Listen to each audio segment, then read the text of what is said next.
Standing by. Welcome to the Fiverr Q4 earnings conference call. At this time, all participants are in a listen-only mode. After the speaker's presentation, there'll be a question and answer session. To ask a question during the session, you'll need to press star 1 and 1 on your telephone.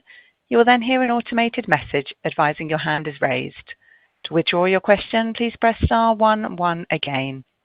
Please be advised today's conference is being recorded. I'd now like to hand the conference over to your first speaker today, Jinjin Qian. Please go ahead. Thank you, operator, and good morning, everyone. Thank you for joining us on Fiverr's earnings conference call for the fourth quarter that ended December 31st, 2024. Joining me on the call today are Micha Kaufman, founder and CEO, and Ofer Katz, president and CFO. Before we start, I'd like to remind you that during this call, we may make forward-looking statements, and that these statements are based on our current expectations and assumptions as of today, and Fiverr assumes no obligation to update or revise them. A discussion of some of the important risk factors that could cause actual results to differ materially from any forward-looking statements can be found under the Risk Factors section in Fiverr's most recent Form 20-F and other filings with the SEC. During this call, we'll be referring to some key performance metrics and non-GAAP financial measures, including adjusted EBITDA margin, and free cash flow. Further explanation and a reconciliation of each of the non-GAAP financial measures to the most directly comparable GAAP measures is provided in the earnings release we issued today and our shareholder letter, each of which is available on our website at investors.fiverr.com. And now, I'll turn the call over to Micha. Thank you, Jinjin. Good morning, everyone, and thank you for joining us. As we close another year, I've honestly never been more excited by what we've achieved and how it's positioning us for 2025. We delivered incredible execution throughout 2024, capped off by an outstanding Q4 with 13% revenue growth and a 20% adjusted EBITDA margin. This puts us firmly in the elite group of companies hitting the Rule of 30, no small feat, especially at a time when our entire industry is facing macro headwinds. We executed with discipline, just as we said we would, and made steady progress towards our 3-year targets. We maintain a high velocity of innovation and continue to solidify our position as a leader in the freelancer economy. Our strategy is straightforward. On the one hand, pursuing quality of revenue and upmarket opportunities in the market-based segment. On the other hand, expanding our offerings and diversifying revenue in the services segment. This has clearly paid off, allowing us to drive double-digit growth under macro headwinds. All of this momentum provides us with a very strong setup for 2025, where we believe we can continue to deliver Rule of 30. At the center of our success is our freelancer community. For the past 15 years, Fiverr has always stayed true to our mission of empowering talent around the world to grow and succeed. We grow only when they grow, and we succeed only if they succeed. We pride ourselves on being the most talent-focused freelancing platform with the biggest and most robust global community. To give you some idea of the scale of things, in 2024 alone, we hosted about 100 community events in every corner of the world, with an aggregated of over 100,000 registrations into these events. Our public forum actively facilitates over 10,000 discussions with nearly 1 million interactions among our community members. Hundreds of thousands of freelancers see Fiverr as the go-to platform to build and grow their careers. It is through this scale and intimacy with our community that we know it hasn't been the easiest time for freelancers and creators. The high interest rates and inflation are putting pressure on their day-to-day life, and the rapid advancement of artificial intelligence feels like barbarians at the gate, threatening to exploit their creative assets and creative rights. It is under those premises that we announced 2 groundbreaking initiatives to demonstrate our continued commitment to our talent community.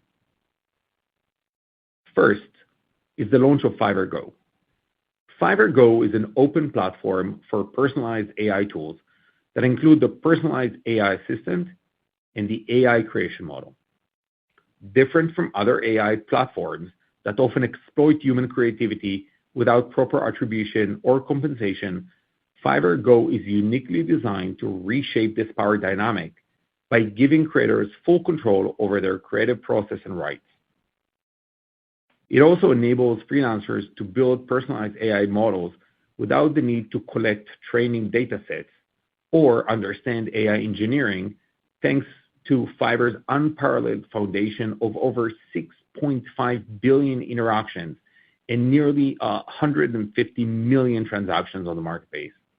And most importantly, it allows freelancers to become a one-person production house, making more money while focusing on the things that matter. By giving freelancers control over configuration, pricing, and creative rights, and leveling the playing field of implementing AI technology, Fiverr Go ensures that creators remain at the center of the creative economy. It decisively turned the power dynamic between humans and AI towards the human side. It's a refreshing and unique approach to Gen AI, just like how our service as a product model provides a unique mechanism that fundamentally changed the dynamics of freelancing 15 years ago. For customers, Fiverr Go is also fundamentally different from other AI platforms. It is Gen AI with human accountability. AI results often feel unreliable, generic, and very hard to edit. What is good enough for a simple question and answer on ChatGPT does not cut it for business mission-critical tasks. In fact, many customers come to Fiverr today with AI-generated content because they miss the confidence that comes from another human eye and talent helping them perfect the results for their needs. Fiverr Go eliminates all of this friction and frustration. Every delivery on Fiverr Go is backed by the full faith of the creator behind it, with an included revision as the freelancer defines. This means that the quality and service you get from Fiverr Go is no different from a direct order from the freelancers themselves, except for a faster, easier, and more delightful experience. The personalized AI assistant on Fiverr Go can communicate with potential clients when the freelancer is away or busy, handle routine tasks, and provide actionable business insights, effectively becoming the creator's business partner. It often feels smarter than an average human assistant because it's equipped with all the history of how the freelancer works, as well as knowledge of trends and best practices on the Fiverr marketplace. And we didn't stop there. To take the future of work to the next level, we've also announced an open developer platform on Fiverr Go to allow AI specialists and model developers to build generative AI applications across any discipline. We provide them with an ecosystem to collaborate with domain experts on Fiverr and the ability to leverage Fiverr's massive data assets so that these applications can solve real-world problems. And most important of all, Fiverr provides them an avenue to generate revenue from those applications through our marketplace. We are envisioning a very exciting future of work here, as Fiverr Go can turn any individual into a powerhouse and supercharge their earnings potential. The second initiative we announced along with Fiverr Go is a brand new freelancer equity program, an industry-first initiative designed to give top-performing freelancers equity shares of Fiverr. We have been wanting to do this for a while, and we are extremely happy to finally make it happen. Just as Fiverr Go empowers freelancers to scale like never before, the Freelancer Equity Program ensures that our freelancer community does not just help us shape the future of work, they own a piece of it. I'm very excited about these bold moves. As freelancers increasingly become the backbone of our economy, and as AI technology promises transformative shifts to the way people work, I firmly believe that Fiverr is uniquely positioned to lead the innovation and drive the industry forward. With the depth and breadth of data we have, the expansive scale of categories, buyers and sellers we cover, and the deep technological expertise we have built over the years, we can empower a robust ecosystem of humans and AI that deliver beautiful results for customers while supercharging freelancers' earning power. Finally, I would like to take this opportunity to thank our incredible team for building what very few teams in the world can build with passion, velocity, and determination. All of this could not have happened without this world-class team. With that, I'll turn the call over to Ofer. Thank you, Micha, and good morning, everyone. I'm pleased to report an exceptional quarter with both top and bottom line exceeding expectations.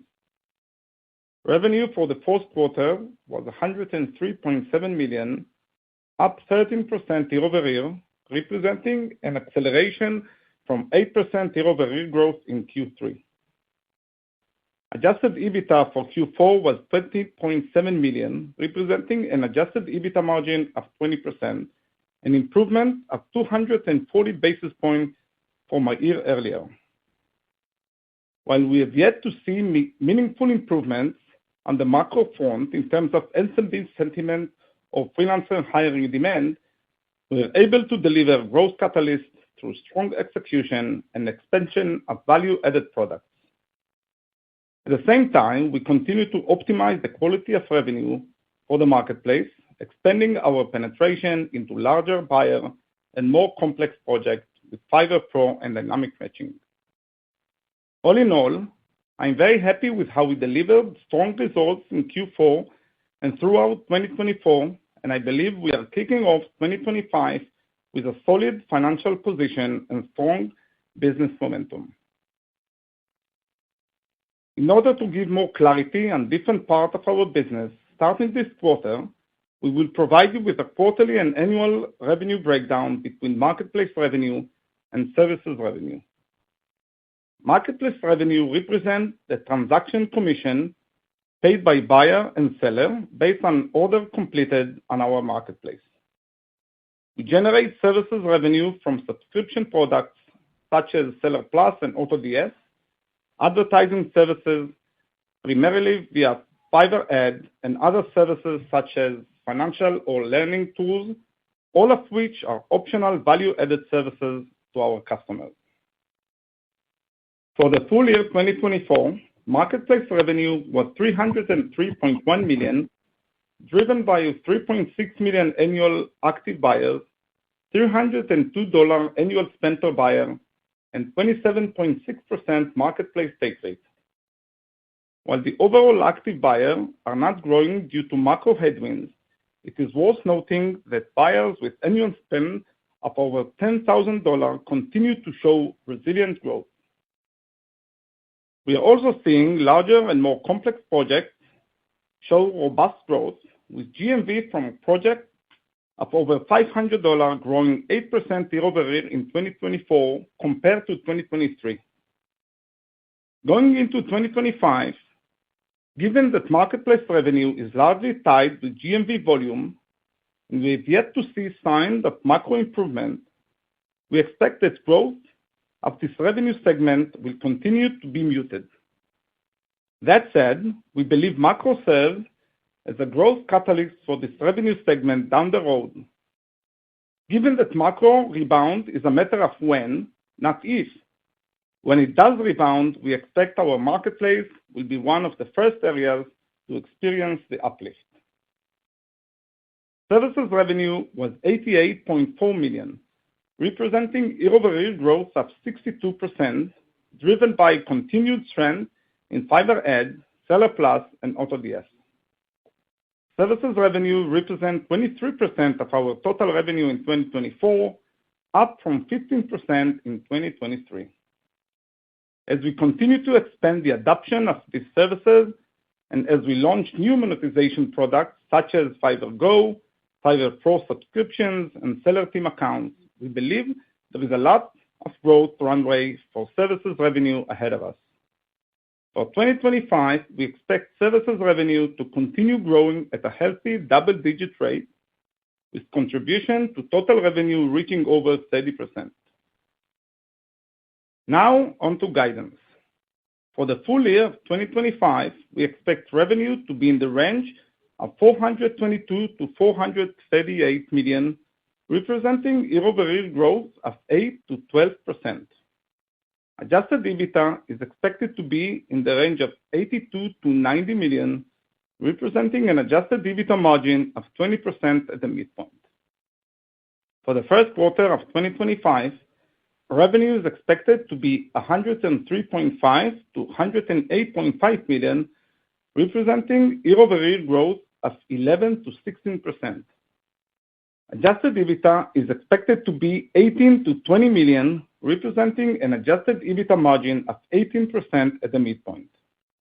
We believe revenue growth will be higher in the first half of the year compared to the second half due to the lapping of Fiverr ad expansion, the launch of the Kickstart program, and the inclusion of AutoDS in the second half of last year. We believe adjusted EBITDA margin and margin improvement will be lower in the first half of 2025 compared to the second half as we accelerate the investment and development pace of Fiverr Go. Overall, I believe we are firmly on track to achieve the 3-year target we set last year for both adjusted EBITDA margin and free cash flow. To close, I'm very excited to kick off 2025. I believe it's going to be another strong year of growth and innovation. With that, we'll now turn the call over to the operator for questions. Thank you. If you would like to ask a question, you'll need to press star 1 and 1 on your telephone and wait for your name to be announced. To withdraw your question, please press star 1 and 1 again.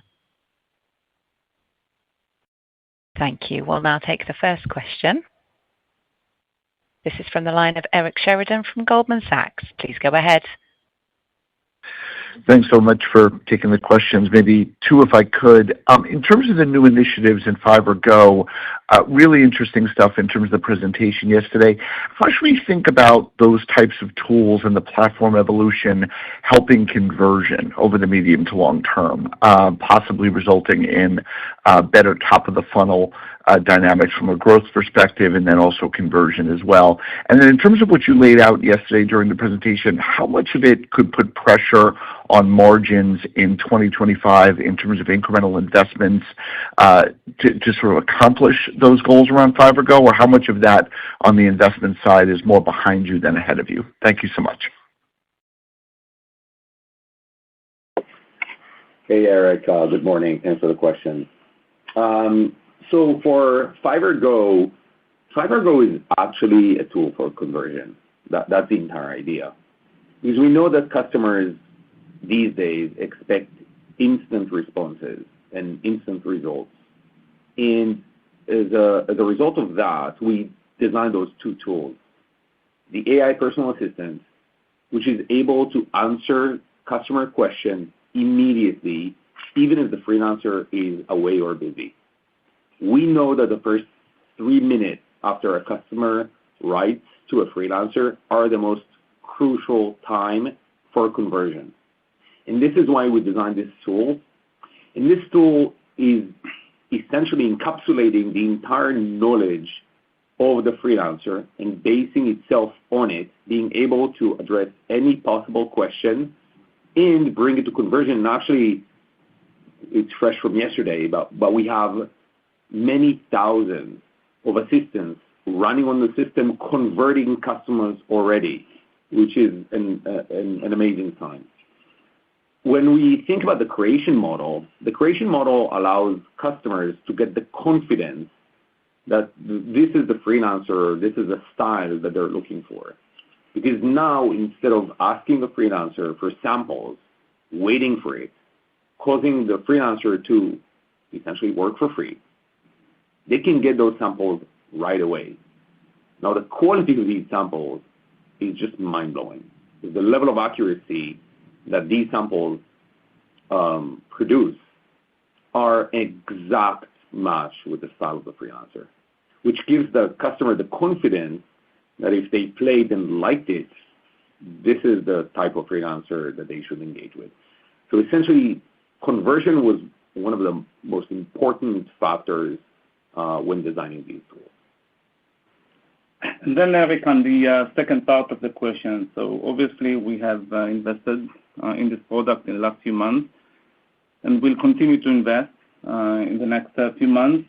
But having said that, I think the guidance, the speak for the improvement in EBITDA throughout the year, take into consideration those investments already. Thank you.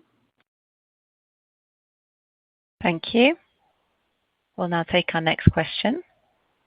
This is from Ron Josey from Citi. Please go ahead. Great. Thanks for taking the question. Just a quick follow-up on the Fiverr Go, Micha. I understand the value of the conversion and the creation model, with the conversion rate to assistance and creation model. I wonder if you can talk to us more about category expansion. I know we're launching with around 60 categories today. Do you think this goes to all categories over time? That's question one. And then question two, just on the newer cohorts. I believe in the letter we talked about them being bigger on average spend per buyer in their first year. I want to understand what's driving this specifically. Is this dynamic matching, which I think is pretty impressive? And then any insights on year two for these newer cohorts as they are higher value, higher spend cohorts. Thank you. Thank you, Ron. Good morning. So as to Fiverr Go, I'll say the following. First, Gen AI still cannot handle every possible category. There's no technology for it. And some of these technologies we're developing ourselves. The fact that we're able to ship this basically from day one in 60 categories, in my mind, is mind-blowing. Because you need to understand that the level of accuracy that these models need to have is something that no one has seen before. They need to stay super true to the actual creator, the actual freelancer, the talent. And one of the things that we're doing, and obviously we will continue to ship more and more categories, and we do this in very high velocity. But what we also introduce is the developer ecosystem. Now, what we're doing with this is actually we're opening up the Go platform to outside developers. Think about it as an app store, in essence. So what we're doing is we're allowing them to develop models, APIs, workflows, but then train those models on probably the biggest transactional data set in existence today that we hold, so that they can actually help us build models that freelancers can enjoy from. And we believe that by doing so and giving those developers incentives to do so, because every time their app is going to be used for a transaction, they're going to make money out of it. This will allow us to accelerate the pace of the development of newer models for more categories. Why 60 categories? Why not 600? Why not 6,000? This is exactly how we're thinking about this. So I think that the developer network can push us forward much faster, but not only for simple tasks, because we know that it is possible to create not just smart agents, but agentic AI, which can handle very complex types of transactions that sometimes require multiple sets of talent, which we all have on our platform. This is, I don't think that the market still realizes the magnitude and the potential of this program. We're so excited about this, and we're able to pull this off in an incredible time, and we have high expectations from it. And then, Ron, on the second part of the question on the bigger spend per buyer and the drivers behind the scenes. So I think there are multiple elements, and we mentioned that several times before. As we go up market, I think the first one is is quality. The release of Pro a while ago has matured, and we see more and more business contributing by this segment.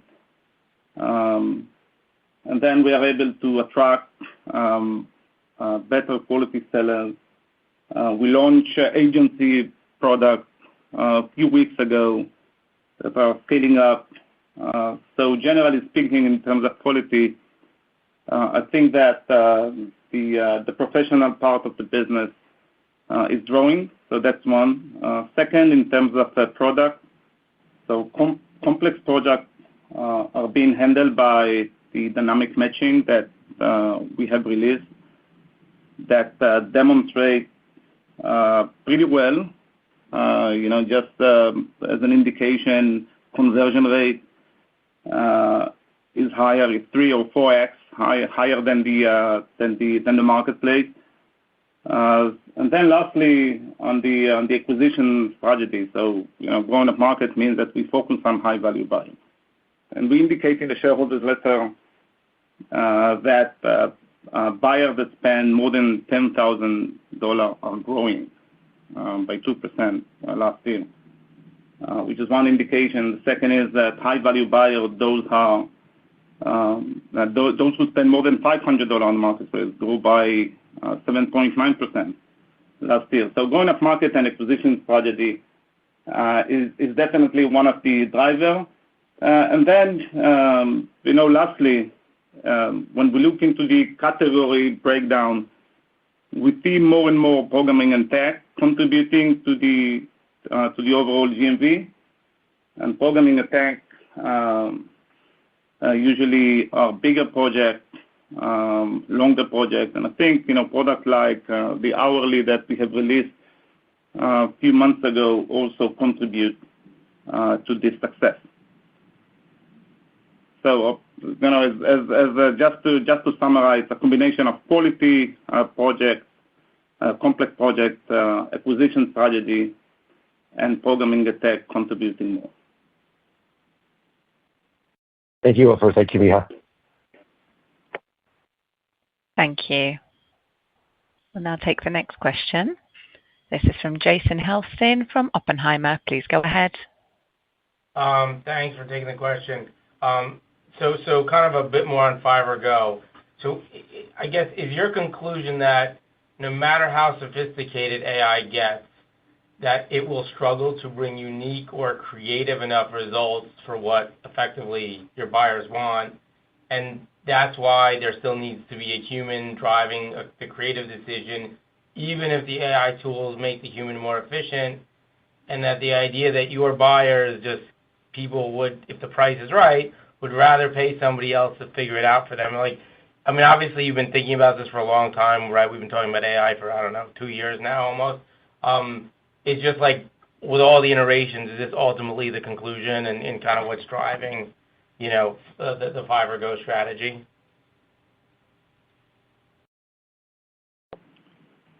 Morning, Jason. So, from our experience with AI, what we come to learn is that a lot of the creation process using AI is very random and take you through figuring out what are the best tools, because there's thousands of different options around AI, and each one operates slightly differently. And you need to master each one of them, and you need to become a prompt engineer. And then editing is extremely, extremely hard. Plus, you don't get the feedback that comes from working with a human being that can actually look at the creation from a human eye and give you a sense if this is actually capturing what you're trying to do. Because of these reasons, and without compromising on the power of AI, because we love AI, we love the technology, we just think that there's a different way to design it. There's this entire debate about human versus AI. It's not the right question. The question is who's in the center. And we think that in order to continue motivating people to create, they should be rewarded for it. Right now, the way AI is designed, it's just sucking up whatever everyone writes, designs, without giving any reward. And our fear is that in the long run, this would demotivate people from creating, which for humanity is going to be very bad news. So there is a different way to design AI, and the way we've done it doesn't compromise to anything on its power. The opposite.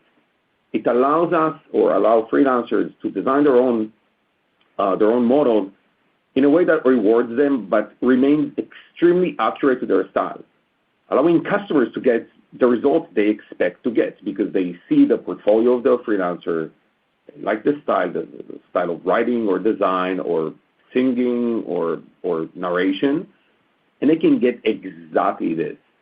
So we think that combination and that confidence that comes from the fact that the creator itself is always there.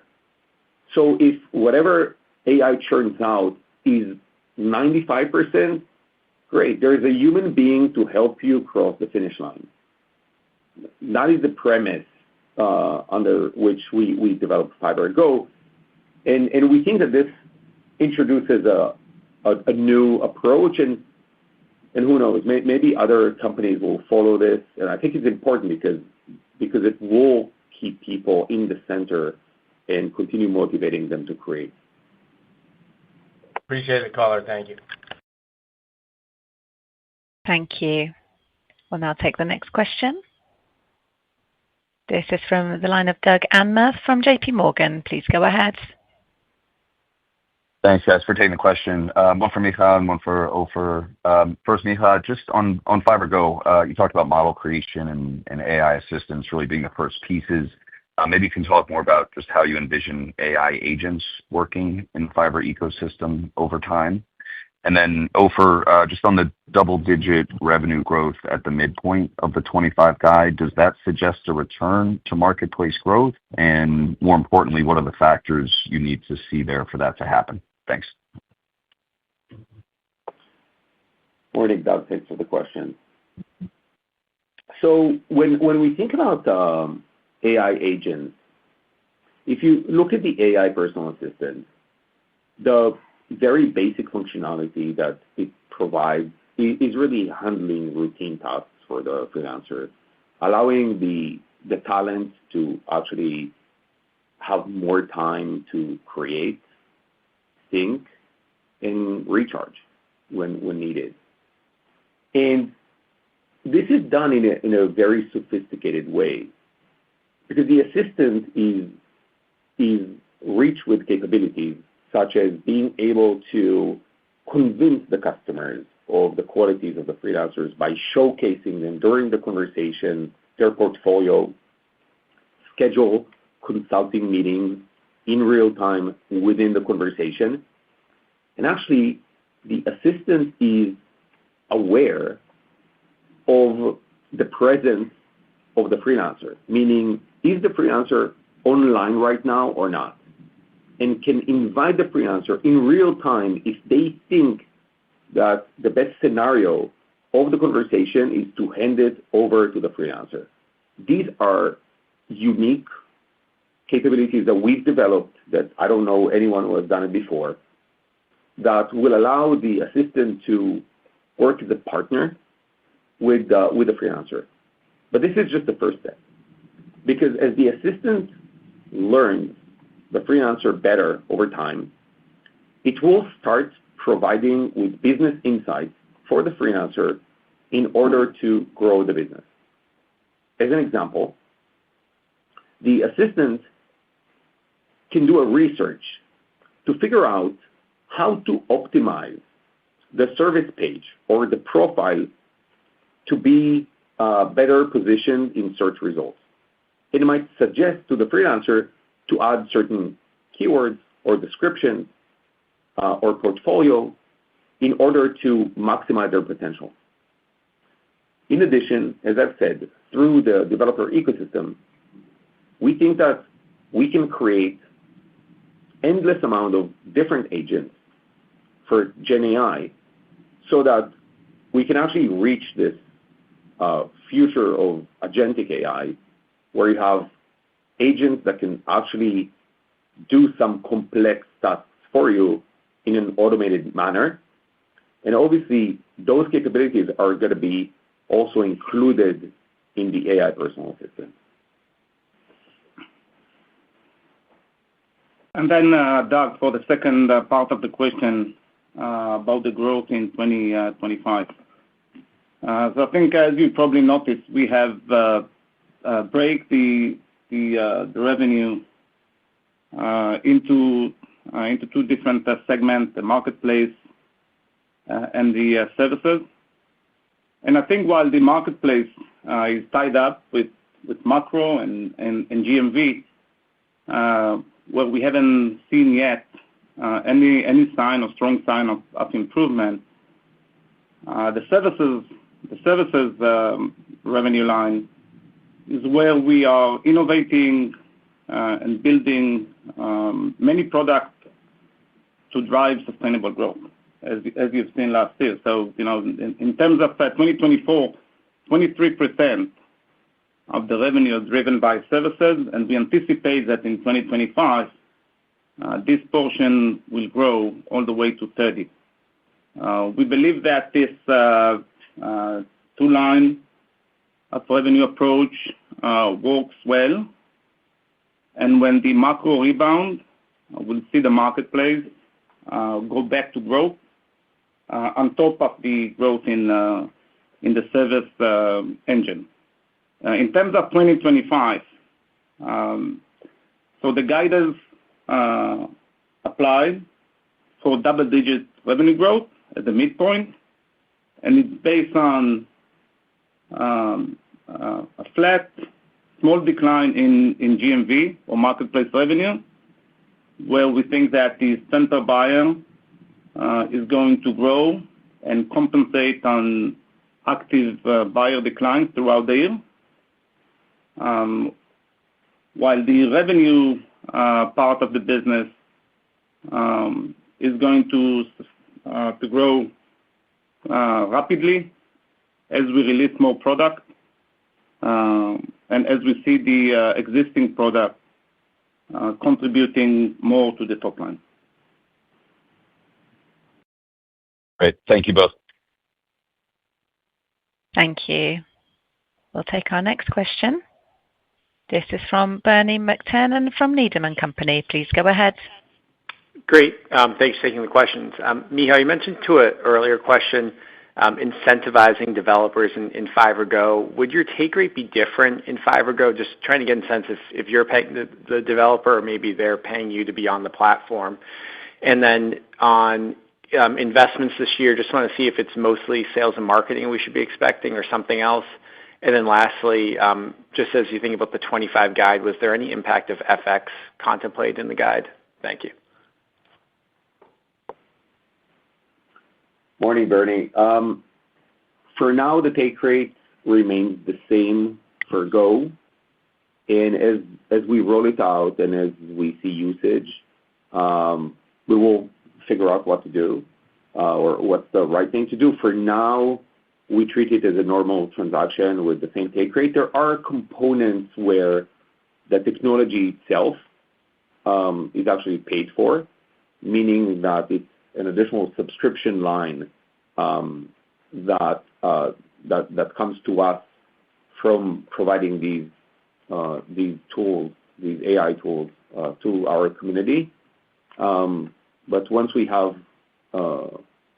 more history with it, we're going to be able to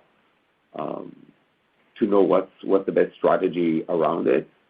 For now, I think that it incentivizes sellers to have those models up, and I think that the contribution to their conversion is going to be noticeable, which will make the entire marketplace more efficient. And because it gives instant results and involve AI, I think that this will also allow us to influence top of funnel even more, which is one of the areas where we're focused on.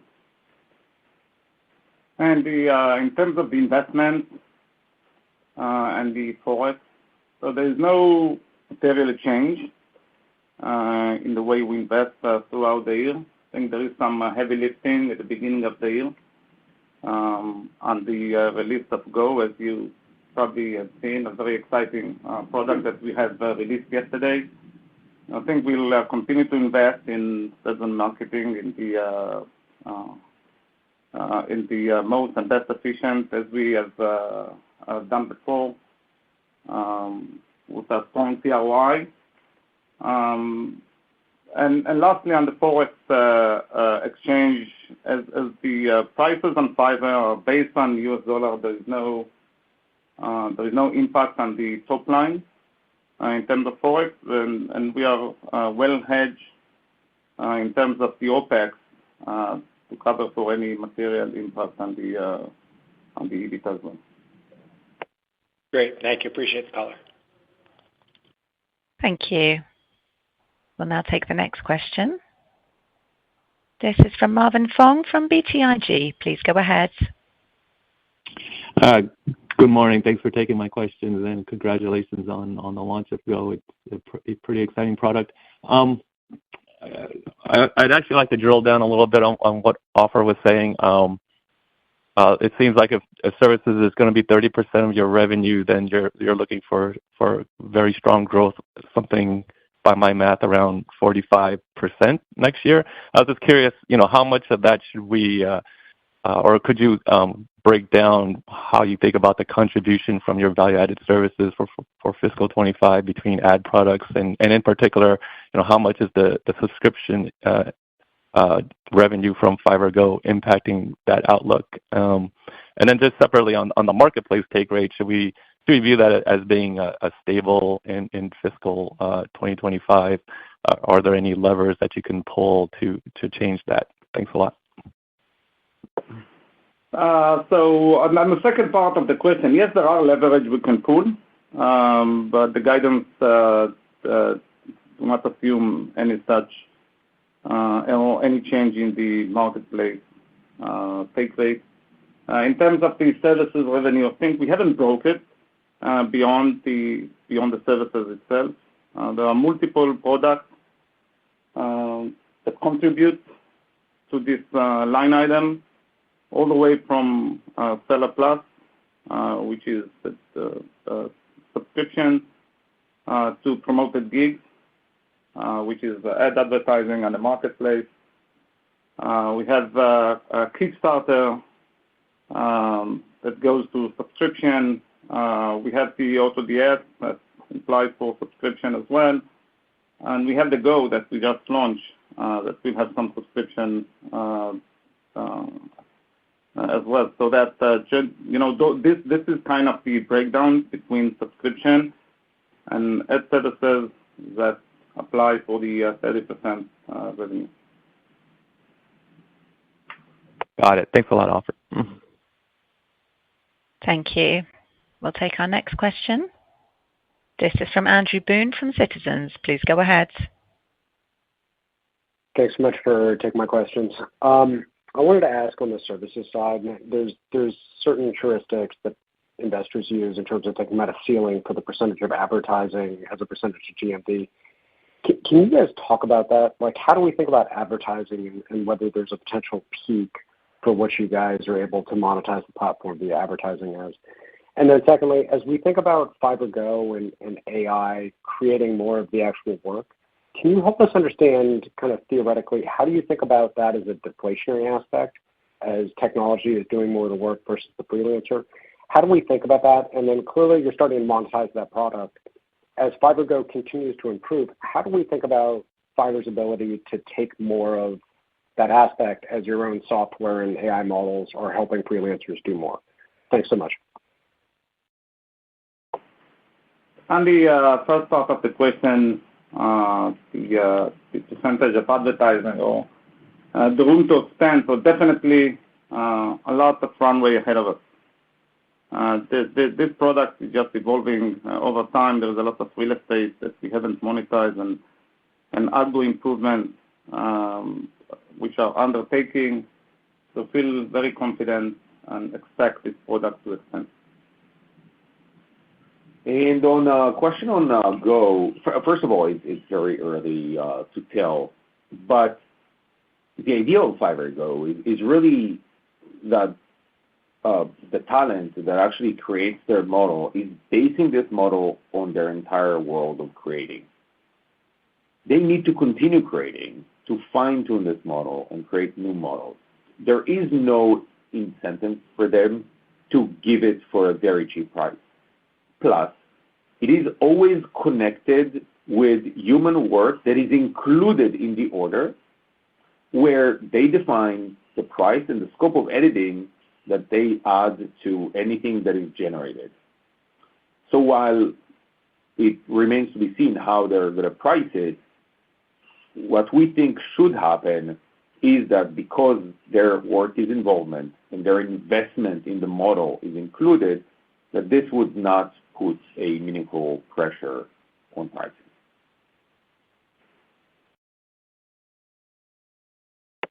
Thank you. Thank you. We'll now take our next question. This is from Josh Chan from UBS. Please go ahead. Hi, Micha. Thanks for taking my questions. I guess my first question is on the lag between SMB and the results of Fiverr. I guess as you are aware, some of the SMB sentiment has improved somewhat in the recent months, and so I was just wondering your thoughts about how that ultimately translates into Fiverr from a timing perspective. And then my second question is on services revenue. Is there any notable seasonality within services? I'm not sure if AutoDS has a major Q4 weighting, but just some color on how services kind of weights through the year would be helpful. Thank you.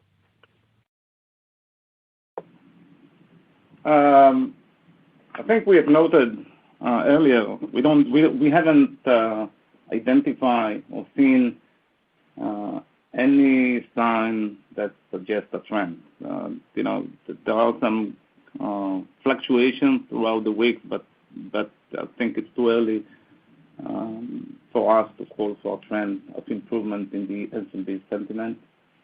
And then on the seasonality, so the answer is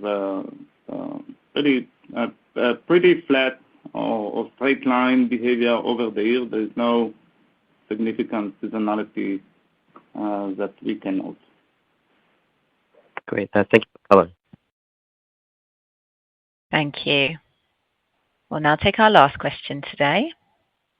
And this is from Rohit Kulkarni from Roth. Please go ahead.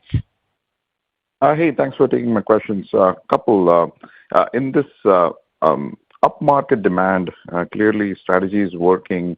Perhaps any more color you can provide on what are the categories of products and projects that you're getting that are unlocking new verticals for you, and over the near term, any learnings from the last 18 months that you can help kind of accelerate some of the growth that you're seeing in upmarket demand. And second would be just on this freelancer equity program. Any sounds very interesting and to incentivize freelancers, but perhaps talk about the genesis behind it, why now, and what do you hope to achieve from that? Thanks. On the first part, as I mentioned earlier, I think that programming a tech is getting a bigger piece of the cake, and I think this is driven by acquisition quality, but also product like dynamic matching, which is doing really well, as I mentioned earlier on the call. As to the question on the freelancer equity program, we're very excited about this program, and we've been wanting to do this for a while. This program is designed for top performers on the platform. And in our mind, those who are extremely loyal and are building meaningful businesses with us and helping us shape the future of work should have the option to own a piece of it. Obviously, we're gonna have the details of the plan announced in our F3 filing soon. It's an industry first as a public company, and we're very excited about this, and we know that our freelancers are extremely excited about it.